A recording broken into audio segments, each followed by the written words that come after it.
Hi everyone, it's Caitlin from Really Big Plant. Thank you so much for joining me. Really big plant.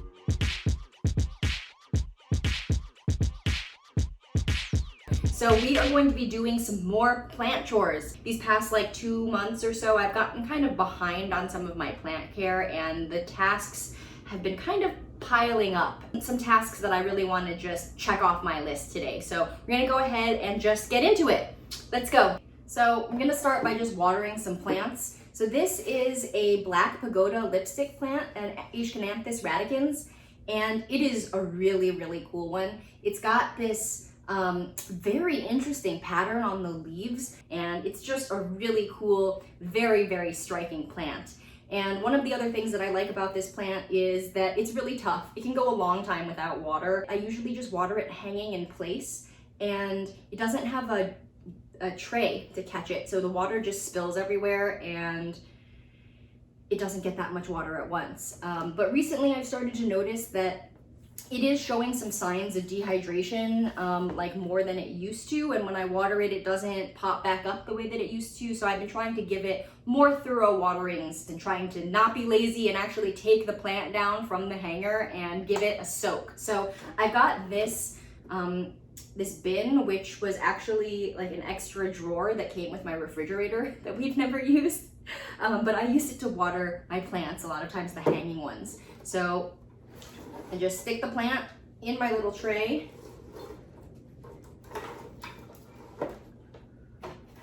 and water it. This, by the way, isn't distilled water or anything like that. It's just tap water. I reuse these distilled water bottles. Now I'm gonna just let this sit here probably for like the rest of while I film this video so that it can really get a good drink. So I'm just gonna take this whole thing and set it off to the side. And then I also want to just go water my big monstera because it's watering day and it's thirsty. Okay, so this is my huge monstera. It's in a 16-inch pot down there, and I feel like this monstera is always thirsty, and I actually think that it's already at a point where it maybe needs to be repotted, but I am totally daunted. I can just kind of show you how big it is in comparison to myself. So yeah, I'm just gonna go ahead and give her some water. One of the ways that I gauge how thirsty this plant is, because I don't always stick a moisture meter in there, I just kind of gauge how low some of the leaves are drooping. So like this leaf down here has drooped significantly, and you see how it's like below the level of where the top of the pot is. When this plant is not thirsty, this leaf perks up to like this level. So I kind of use it as just like a gauge for how thirsty my plant is.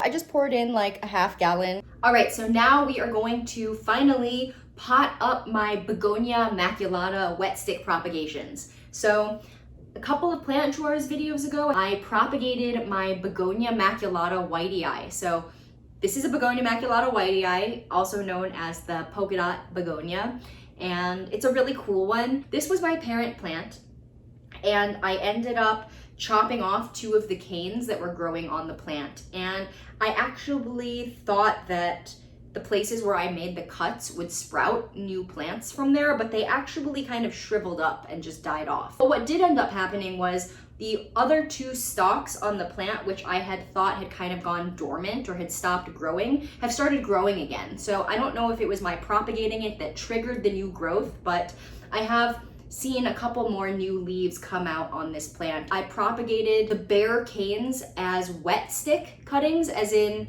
just propagations that don't have any leaves on them to begin with. And then the tops of those cuttings I had stuck in water, and then not too long ago, a couple weeks ago, I actually potted them up in soil. I think once this has started to establish a little bit, which it seems like it is, I'm hoping that it's gonna start growing a lot faster. And then here are the wet stick propagations. And you can see that they all have at least 2 leaves now on each of the canes that I potted in there. So that's really exciting. I do have 4 propagations here. And so what I think I'm gonna do is I'm going to split them up and put 3 of them into this new pot and then add 1 of them into this other pot so that both of the pots will have 3 plants. I'm gonna separate these out from the moss. So there isn't really a good way to do this. I'm gonna just go ahead and lift these out of here.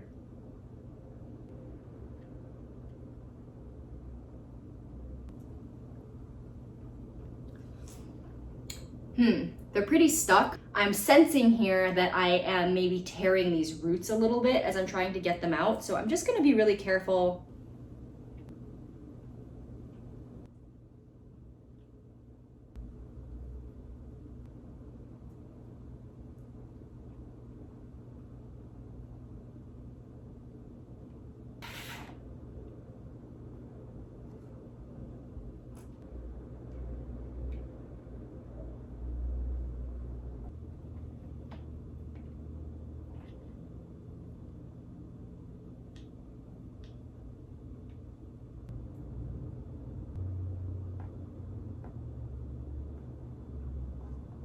Okay, so this is like the best I can do for some of these. I started to feel like all of this horrifying little like snapping as I'm trying to pull the moss away, and I know it's not the feeling of the moss ripping apart, it's the feeling of all these tiny little roots being ripped off of this plant. So I stopped trying to pull the moss back because I don't want to do any more damage to the roots, and I'm just going to plant these up in soil with the moss, a little bit of moss still attached, and that should be fine.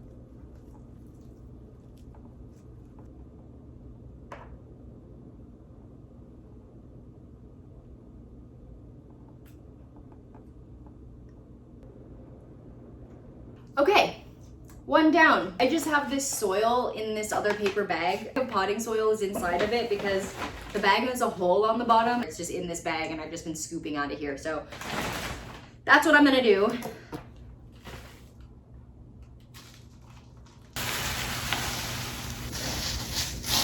I mixed in some perlite for aeration, and then what I'm doing is I'm taking some of this moss that was just with the wet stick propagations, and I'm kind of just mixing it in there too. I'm trying to create a little bit of a consistent environment for these guys that have the moss still stuck to their root system. So I'm just incorporating some into the soil for them so that they've got some familiar territory in their new home.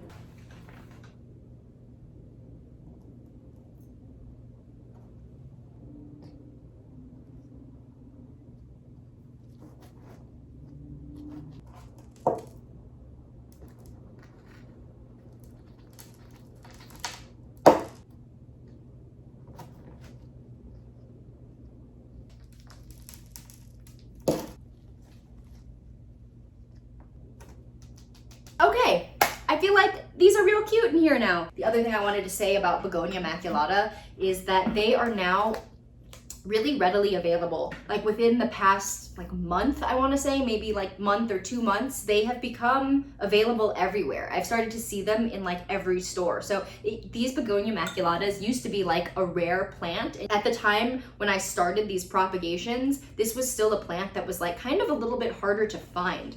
But now they have hit the shelves. Don't let someone fool you into thinking that they're hard to come by, because now these plants are here and they are becoming common. So if you've been looking for one, just keep your eyes open. You'll probably find one soon. Okay, so here's the big one, the parent plant, and look, it's sprouting some tiny leaves down below, which is super exciting because I was just talking about how these canes died off. This is where I took the propagations from, and I thought they weren't going to do anything, but they're sprouting way down there, so that's super exciting. And then this took off with growth, which I thought was about to maybe happen, and it did. So this has just been growing like crazy now that it's a little bit more established, and there's the little cutting in there. And then these haven't done much growing, but they're all still alive and doing pretty good.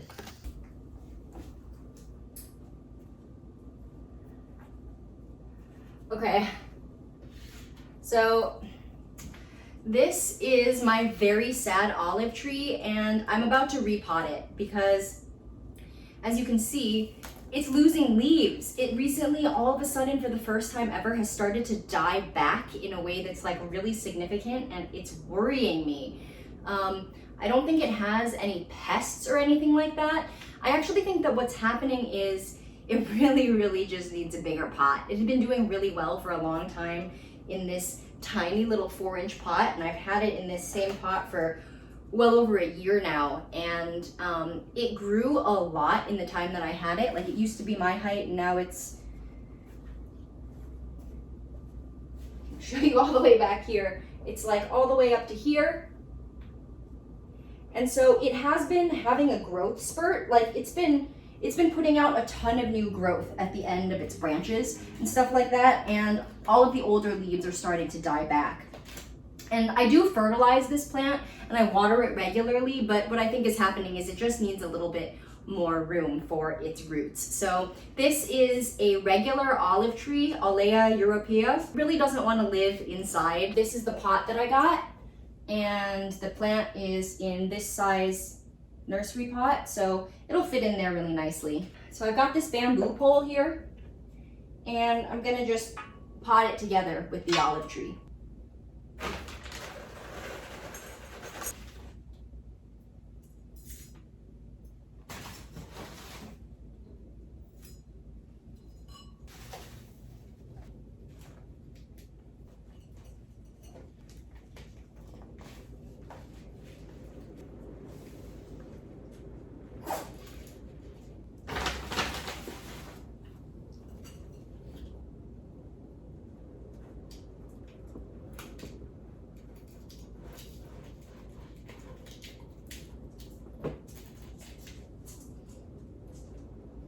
Oh yeah, that's looking pretty root bound. Just show you.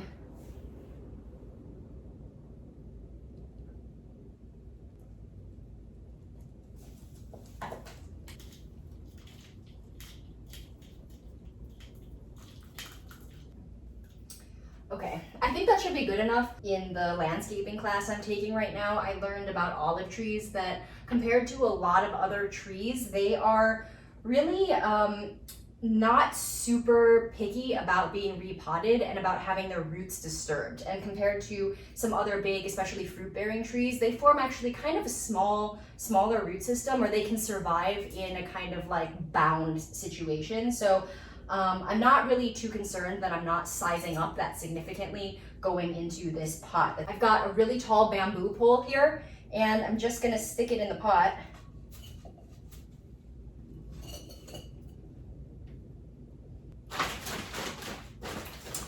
Fill her up with some soil.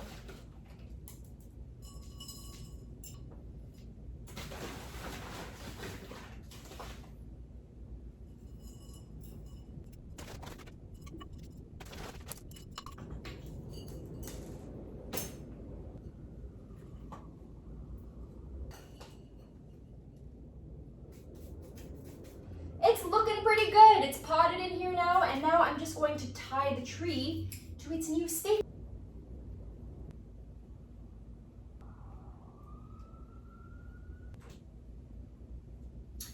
Yes, I feel so good about this. I feel so happy about this. I didn't even think I was gonna feel so excited, but this olive tree has never had proper support, and the entire time I've had it, even in my last apartment, I just would prop it against the window. I guess I didn't realize until just now how much stress it was in the back of my mind, knowing that this olive tree could fall over at any moment. So I just feel so good having taken care of it now. This next plant that I've got to repot is one of the crazier plants in my collection, and by crazy, I just mean like unmanageable and maybe kind of unattractive looking. I would not be surprised if you had not heard of this plant before. I hadn't heard of it until I bought it, and even then when I bought it, I wasn't looking for this plant. I was buying from an Etsy seller and I needed to spend like a few more dollars to get free shipping. It ended up working out that the cost of this plant was like the same as paying for shipping. So I decided to just go ahead and add this other plant into my order. And the seller sold it to me as a philodendron frits-wentii, which I think is no longer an accepted name for this plant. The correct name for it is a philodendron deltoideum. And it's just like a green looking philodendron. It does have kind of a thick stem, so unlike a heartleaf philodendron, It's got a stem that looks kind of more like a pothos or one of your chunkier philodendrons. It grows really, really long aerial roots, and I haven't known what to do with them, so I've just been winding them around and letting them just grow back into the pot. And they are connected in there, you know, they're rooted inside the pot. So when I got this plant, because I didn't want it and because it wasn't one that I was looking for, I mean, you probably know how it goes. I didn't really care about the plant that much when it arrived. I mean, I was glad to have it, but it came in an order with some other plants that were the ones that I really cared about. So I got this plant, stuck it into this pot, and I just forgot about it. And I mean, literally, I forgot about it. I had put it like in a corner when I was rearranging some stuff, and I just forgot to move it back. So it had grown all the way up to the top of this stake, and then it completely defoliated, and I thought it died. And I decided to just start watering it again, and it sprouted in two directions. It started growing this way and this way from like a single growth point. Maybe like, I don't know, a couple weeks ago, 2-3 weeks ago, this plant snapped up at the top because it had gotten really top heavy. And this was actually what was up at the top of the plant. These leaves, I ended up chopping it all the way up here, and I was gonna just propagate these pieces and get rid of this bottom thing. But it started growing a new leaf right where I cut it pretty much right away. So what I decided to do is I'm gonna just take this plant out of this pot and pot it together with the propagations. I've got these two branches, stuck them in this jar of water, and I have not washed them or changed the water or done anything for this plant since I started these propagations. But I see they've both rooted. So I'm gonna go ahead and just pot everything all together. I've never repotted it, so I'm expecting the roots to be pretty stuck to the terracotta. So I've got my butter knife here, and what I'm gonna do is just go through and slide it down along the sides of the pot.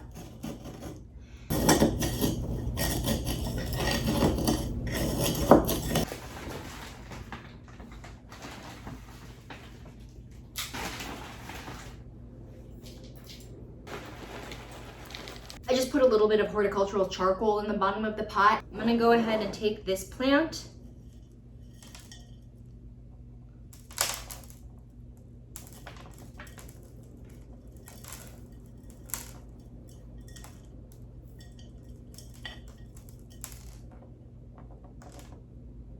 Interesting. Okay, so this is a sign of how badly I have underwatered this plant here. There aren't actually that many roots, but it's been in this pot for ages. So that's surprising to me, and what that tells me is that I have not been doing a good job watering this plant very thoroughly. Because if I had watered this plant well enough that the soil was getting moist, these roots would have done a lot more exploring inside the pot to look for nutrients and water. But I do have this whole bundle of aerial roots that's attached here that I'm gonna completely bury under the pot.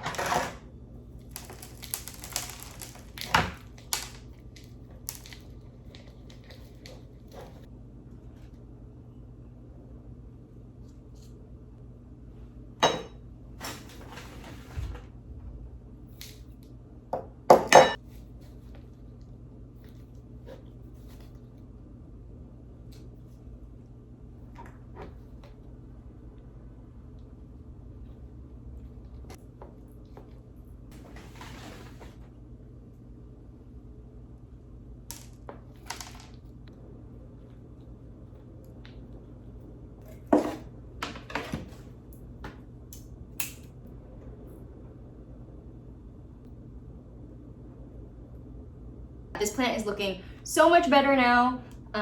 It's on its pole. It's got its top leaf way up here. I don't know what I'm gonna do with this. Like, I know this pole is not big enough for this plant because the plant's already up at the top, but I probably will propagate this leaf kind of soon and maybe cut back this big cane like I was originally planning. It's all watered and we're looking good. Okay, we are back over here under my big monstera, and it's actually also where I keep my Oxalis triangularis. This plant is an Oxalis triangularis. It's a really cute little purple plant. The leaves do this thing that's kind of similar to prayer plants where they open and close depending on the light condition. So they open up like this during the day, and then when they're removed from the light, the leaves look a little bit more like these ones where they close up and they sort of like fold in a little bit. But this is a really beautiful plant in pictures, or like it's a beautiful plant sometimes, but I feel like a lot of the times this Oxalis is just looking really, really messy. So I can show you mine. It's looking like this. They like a lot of light. They can handle direct sun all day long. They grow from a bulb. And so Oxalis are kind of known for their miraculous recoveries. Like they will grow like crazy, they'll look insane, and then the entire plant will die back and you'll have a pot of dirt with absolutely nothing there. And then the plant will regenerate entirely, which is why I actually really like it, because it's one of those that I don't feel worried about. Like even if I kill it, I know that it's gonna come back. So Oxalis is a really cool plant. It's also called like the shamrock plant, purple shamrock, I think. But yeah, the reason why my plant looks like this is it kind of died back, and I ended up, when I was rearranging, I moved this empty dirt pot into a really low light location and just kind of forgot about it because there wasn't even any plant. It was just like a pot of dirt. And I had it over by my kitchen where it's kind of dark, and it did re-sprout, and it grew all of this crazy leggy growth. So this was growing in the direction of the window towards the light, but it was growing really long and leggy and just looking really sad all the time. And so then a few weeks ago, I took the whole thing and I just plopped it over here where you just saw it in the sun, and it sprouted all of this new growth, which looks really bushy and full, and it's close to the pot where it should be, not like stretched out a million miles away because it's looking for the light. So this is something that I go through with this plant on like a pretty regular basis. It dies back, and then I just put it in some bright sun and give it what it wants, and it pops back like nothing ever happened. But now it's looking kind of crazy, and I think I want to cut off this part of the plant. Not all of it, because actually as I'm holding it up and showing it to you, I'm feeling like it's looking really charming to me, and I kind of actually like how crazy it is, but some of the ones down here just aren't really doing it for me. So I'm gonna go ahead and remove them, and I'm just gonna show you what I do with this plant. I just pull them out.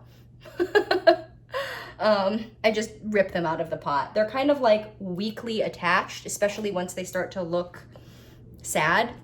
And so I just rip them out of the pot. Just like that. And let's see, I guess this one can go. I think the rest of them are looking kind of okay. They're not turning brown or anything like that. So when I came over here a second ago to film this clip, I was gonna rip out this entire chunk of leaves, but now I feel bad doing that, and maybe it is doing it for me. I said it wasn't doing it for me, but I'm liking it and it's looking quirky, so I'm gonna just leave this alone. Put it back. All right, Oxalis, you're lucky. You get to live to see another day. Okay, so now I'm going to repot these Pothos all together. So these Pothos are a special type. They are the Epipremnum aureum Shangri, or they're also known as the sleeping Pothos. I do think that the leaves look a whole lot like spinach. So this is a really weird Pothos. It is Epipremnum aureum, but it is a cultivated variety, and it is known for having these really crumpled, sort of sickly looking leaves, honestly. It's a really cool looking plant, but it definitely looks like there's something wrong with it. The leaves are just like all squished up. I just think that they're so interesting and cool that they've got this really weird leaf shape. So I have these two here that are the plain green type.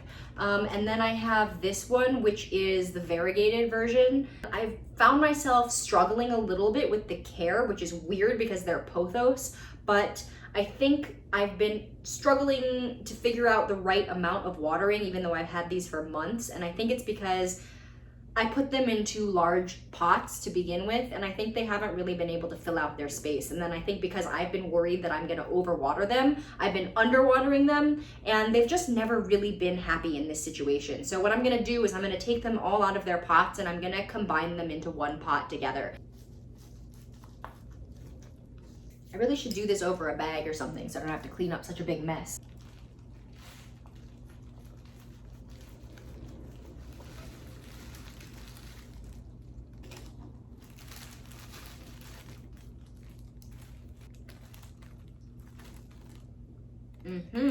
See, the root system is really not very big. So I already feel justified in this decision to pot these plants together.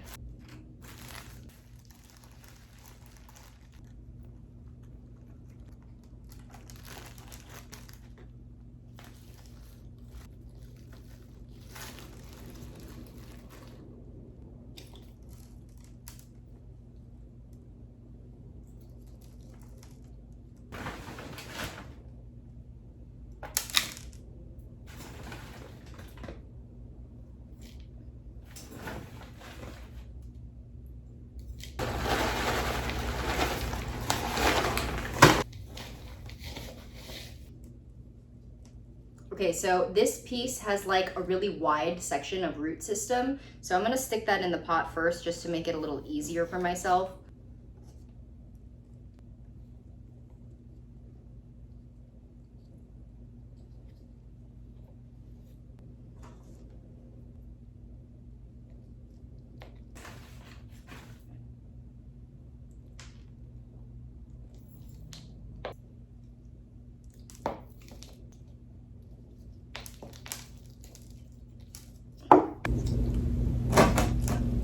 You ever like repot something and then hate the way it looks?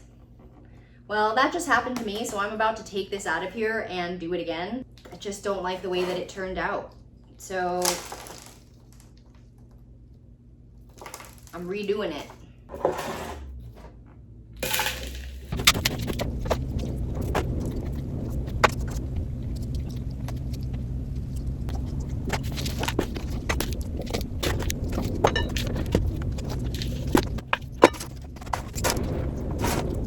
Okay, I like it more the second time. I'm glad that I decided to start over. And now I think it's looking really cute. And bonus, I just turned 3 plants into 1 plant, and that helps me out when it comes to watering. Okay, so I've got my lipstick plant, which has been soaking in this water tub this whole time. And it feels significantly heavier now, so I know that it definitely drank some water. I'm gonna go take this and hang it back up in its spot. So the next thing I wanna do is not exactly a plant chore. Well, it's not a plant chore. I just wanna show you some plants that I have that are currently flowering, because that's really exciting. And I really wish that I had enough flowering plants in my collection that I could show you updates of like what's currently in flower. But I've only got 2 plants with flowers on them right now, so I figured I would just stick those little updates onto this plant chores video and just show you what's going on. So I've got this African violet here, St. Paulia species, and I brought this home as like a rehab plant many months ago, and I forgot I had it. It was another one of those that like I just was never very invested in it to begin with. I just noticed the other day that it's blooming these really beautiful purple flowers. I'm really excited because I've been taking totally crap care of this plant and it's still flowered. And I don't actually think that it's like a death flower. A lot of people like to say that plants flower when they're dying, and while that is true sometimes, I don't think that seeing flowers on a plant is like a sign that your plant is struggling. In fact, a lot of times it means that the plant is having its needs met and so it's able to flower. So this I just wanted to show you because I'm so surprised that this plant flowered, because I know a lot of people struggle with keeping African violets, and this African violet has proven to me that they're maybe not as hard as even I had thought. This plant goes weeks at a time without water and it's still flowering and it's still putting out new growth. So it's a miracle to me. When I did bring this home, it didn't have flowers. I had no idea what color the flowers were gonna be. So I'm really pleasantly surprised by these blooms and just wanted to show them to you. The other flowering plant I have is one of my miniature orchids. Okay, so this is the Schoenorchis phitamii, and Schoenorchis are extra small orchids, and they, to me, kind of look like a classic Phalaenopsis orchid, but just so micro miniature. And I've been having a little bit of a hard time with my miniature orchids just because they need to be watered like pretty much every day. So I've noticed that most of my orchids are looking a little bit dehydrated because I probably only get around to them like once every 3 days or so. And I'm still trying to figure out how to implement a better system for taking care of my very thirsty plants. But this plant flowered, and actually it's not the first one. I had another Schoenorchis of mine flower a few weeks ago, and the flowers lasted for a really long time. But this one is in flower right now, and I just thought I would show you. You see how tiny those blooms are? They are so small. And so adorable, and they just have the little magenta edges of the petals, and they're just so cute. I can't believe what a cute little plant this is, and that this actually flowered under my care. That's really exciting, and I just wanted to show these little flowers to you because I just think that they are so cute and adorable and amazing. And I should have filmed this like last week because the flowers have already started to fade a little bit. They were looking kind of more open before, but thought I would show it to you anyway. I'm just so excited about it. These little flowers are just like everything to me. So super cute, super cute. All right, everyone, thank you so much for joining me for this video. This has been a really good round of plant chores. At least for me, I feel like I got a bunch of stuff done that I've been putting off and putting off and putting off. I just feel really good about getting some of those things done that for some reason I've just been dreading. And sometimes I get into this mindset where you start to like feel that dread and you keep putting off a task, and the longer you put it off, like the worse and worse that feeling gets. And that's how I've been feeling about my olive tree and about this philodendron here that's so crazy, and I was starting to even feel that way about my Begonia maculata propagations. I hope that this was encouraging to you if you have any plants like that you know need care and you've been ignoring them. No judgment here. I think it happens to the best of us. I would love to hear from you on what some of your biggest procrastination type tasks are. I know for me it's always the repottings. I just put off repotting until my plants like basically go dormant. Anyway, thank you so much for watching, and I hope you all are having a great week, and I hope to catch you in the next one. Bye.